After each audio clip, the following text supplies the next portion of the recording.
در این باب با مفصلتر صحبت خواهی صحبت‌های نماز جمعه سالهای پیش هست. با کلین عزیز شما را هم تاکید میکنیم نوار انشالله کلین هم میبینن. شما را خدا بختی دو با شوهرتان زندگی شیرین نصیب کنم. زندگی که همیشه خوشبختی رفیقتان باشد و فرزندای خوب خداوند در آغوش شما به دنیا بیاره.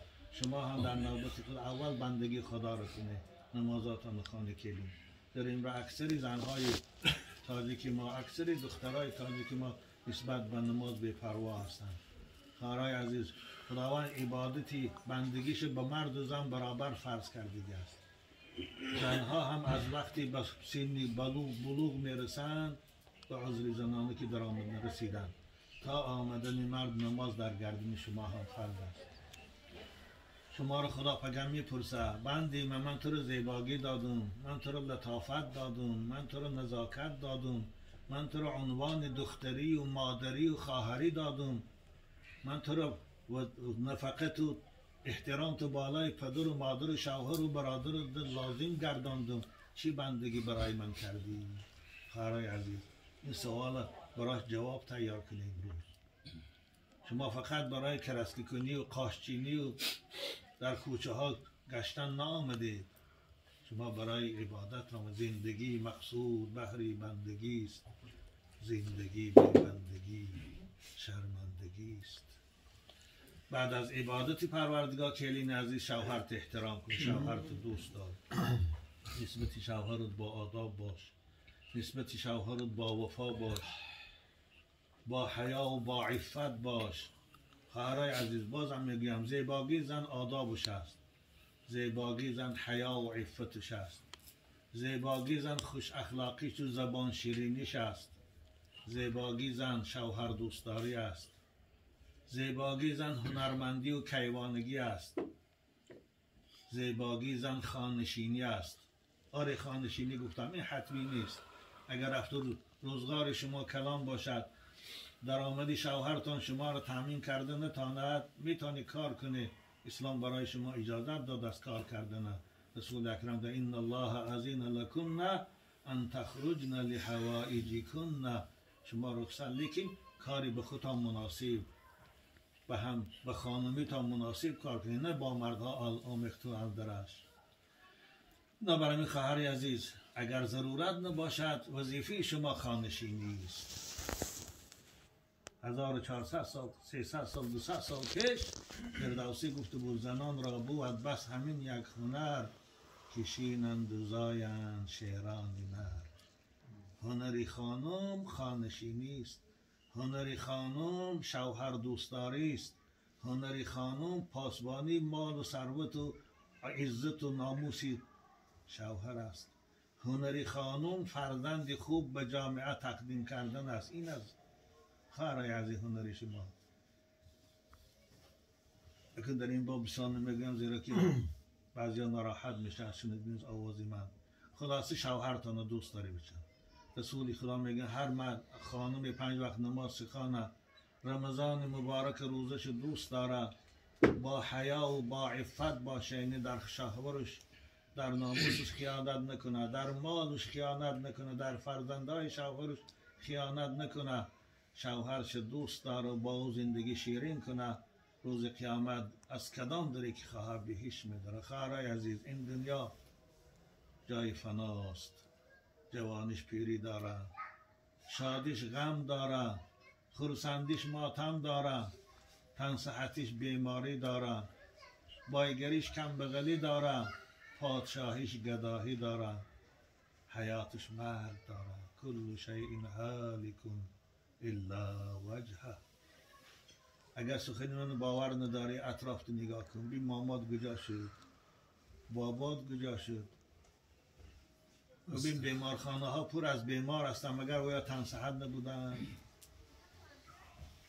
بنابر همین این دنیا جای همیشگی نیست.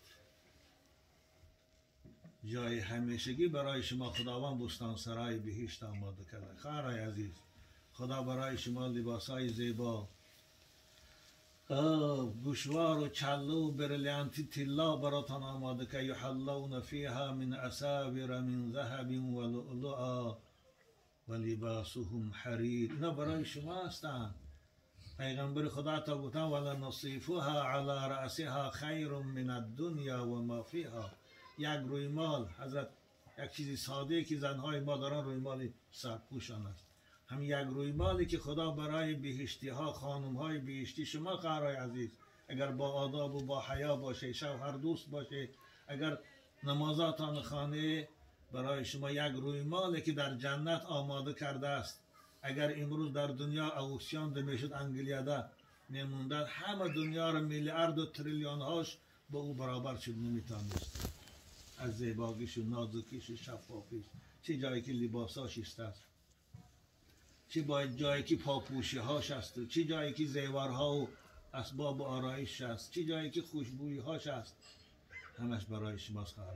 بنابراین شوهرت دوست دار خواهر. بازم میگم اگر زن تا شوهرش راضی نباشد بهش نمیداره.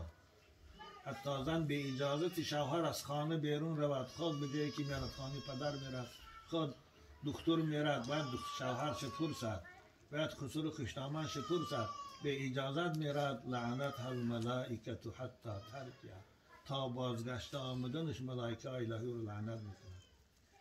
این تحقیر زن نیست، این من کردن آزادی زن نیست، این پیشگیری کردن آزادی زن، این آداب زن است، این احترام شوهرداری است. آره این شوهر شما رو من نمیکنه، ضرورت کشید شما رو خودش به دکتر میبرد، خودش به دکان و بازار میبرد، خودش به خانه پدر و مادر میبرد، اما برای نگاه داشتن عزت شوهر، آبروی شوهر است این سفارش های شریعت. بنابراین کلین عزیز، خدا اگر به این نصیحت های من عمل کنیم، معراج دین شما رو دوست می‌داره. برای همسرتان، همسری شوهرتان همسری خوب و با وفا خواهید شد انشاءالله. یک جای هر دوتون معراج دین صدای من شنیدی استادی کلین عزیز، هر دوتان خداوند بختان دیاد.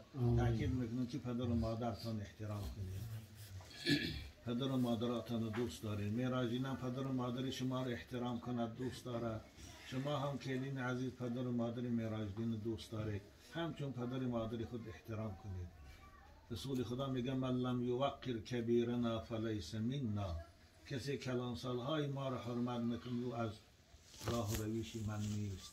بنابراین کلین عزیز معراج دین کن، امروز شما پدر و مادراتان احترام کرده، دوست داشته، پیش اونها راستا خسته، صدا کردن در جوابشان لبیک گفته، یگان خواهش کردن خواهشاشان خوب بیان اجرا کرده، فردا این مکافات از فرزنداتان میبینید. در قرآن به این گواه است. اعوذ بالله من الشیطان الرجیم.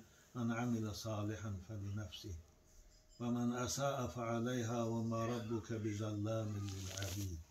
هر چی کردی با پدر آن را ببینی از پسر. ها این جهان کوه است فعل ما ندا، باز آید سوی ما عکسی صدا. و بچه های عزیز، کلین های عزیز، به خاطر فایده خودتان احترام خسر و خوشتامان کنید. در پگه همین خسر و خوشتامانی بالای شما دم نمیاد.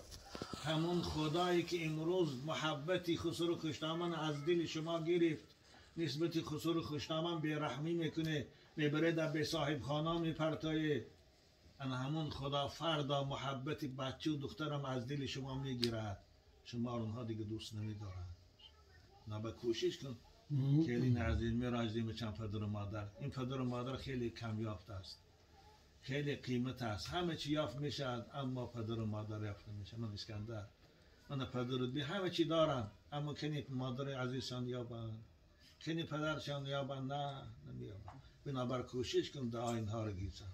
کجا که میری حتما از پدر و مادر اجازت گیر برای بشن، به اجازت نرو. چرا دل پدر و مادر نسبت فرزند خیلی هم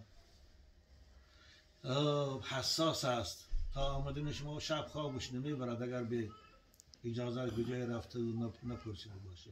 خلاص این چند نصیحت کوتاه آید زندگیتان بود. خداوند بختان تیدو. معراج دین عزیز ما را پتی عروسش کلین عزیزم فرزندای خوب و زیبا براتان نصیب کنه.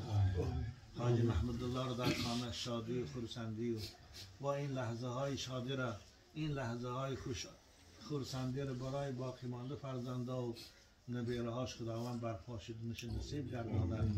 بار دیگر کدوم مهمانای عزیزشان الله را در این خاندان مبارک کنه. دعا کنیم خداوند توی مبارک کنه. بین عروس و داماد خداوند الفت و محبت و عشق و وفا پیدا گرداند. همان الفت و محبتی که بین حضرت آدم و حوا و بین حضرت ابراهیم و سارا و بین حضرت یوسف و زلیخا و بین حضرت محمد و خدیجه کبرا پیدا گرداند.